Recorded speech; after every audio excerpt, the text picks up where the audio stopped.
Welcome back to Retirement Coffee Talk with Charisse Rivers at Zinnia Wealth. Online, zinniawealth.com. That's ZINNIA wealth.com.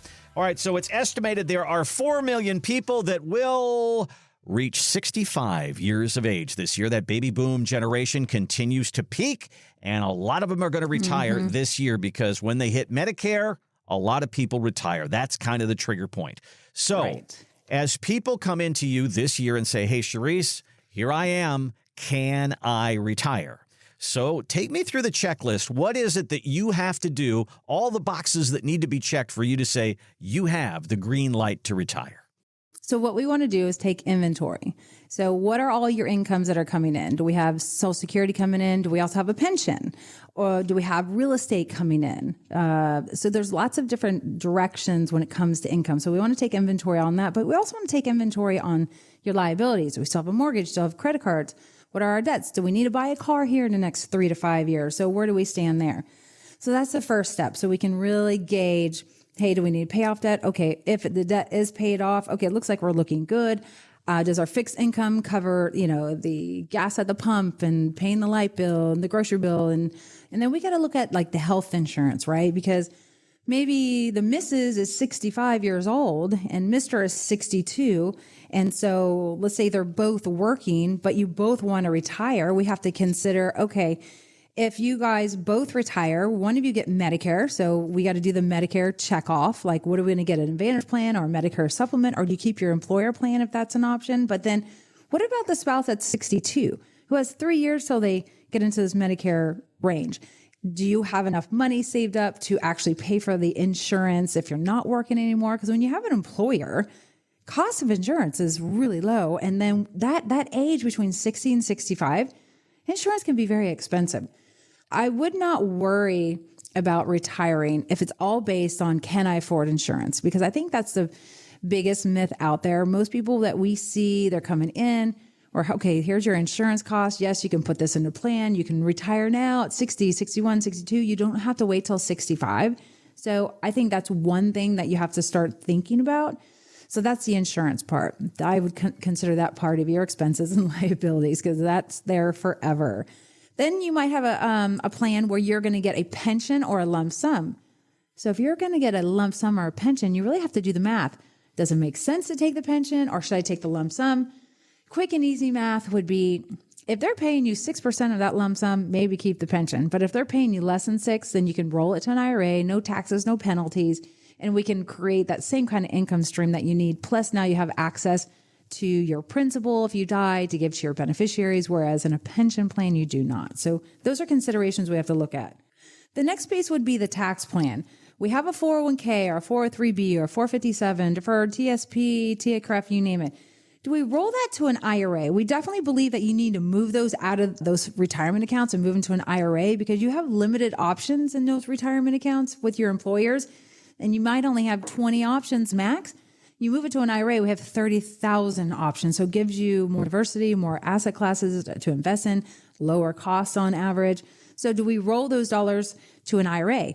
But part of the tax plan is, so if you keep it in an IRA, it's going to keep growing tax deferred. Eventually, you're going to have to pay the piper here when you're 73 or 75 years old because you're forced to pull money out of those retirement accounts. Do we consider at that point rolling all of it to a Roth IRA? And I would say 100% probably no, because we don't do all of it. We spread it out over 5 to 10 years.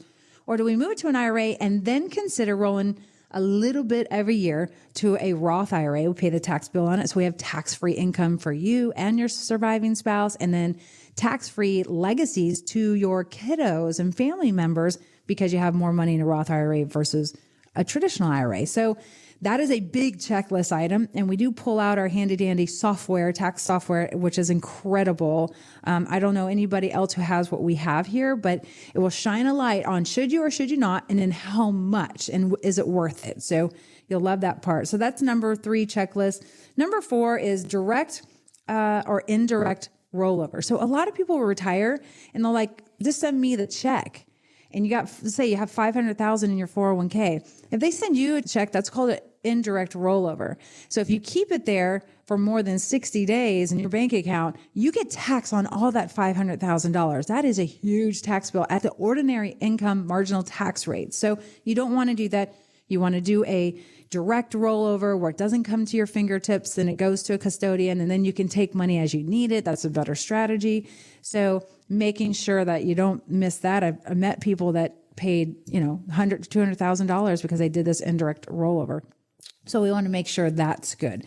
So once we get past that, then we have the legacy checklist. Who's getting your money? Is it going to be in a trust? Do we need to get a dynasty trust? Do we need to really create an asset protection trust and really checking that off? Who are the beneficiaries? Is it a hybrid family? Did you just get married 5 or 10 years ago and now you want each other to get each other's money? And then when each of us pass, now it goes to our own individual family members. So there's a lot of considerations. And as we're talking about the legacy planning, we're also building in the long-term care planning strategy. Do we need a plan? Do we not need a plan? Most people who come in and see us, Randy, they can self-pay, but once a blue moon, we might need to tag in and really figure out that asset protection in case somebody does go into a nursing home. So again, that's the basics. There's so much more, but I just want to wet your whistle so you guys can understand what we're looking at when you come in. Thanks for listening to the Retirement Coffee Talk podcast. If you have questions or would like to begin the process of building a tailored retirement plan, call Zinnia Wealth at 833-368-3680 or find us online at zinniawealth.com.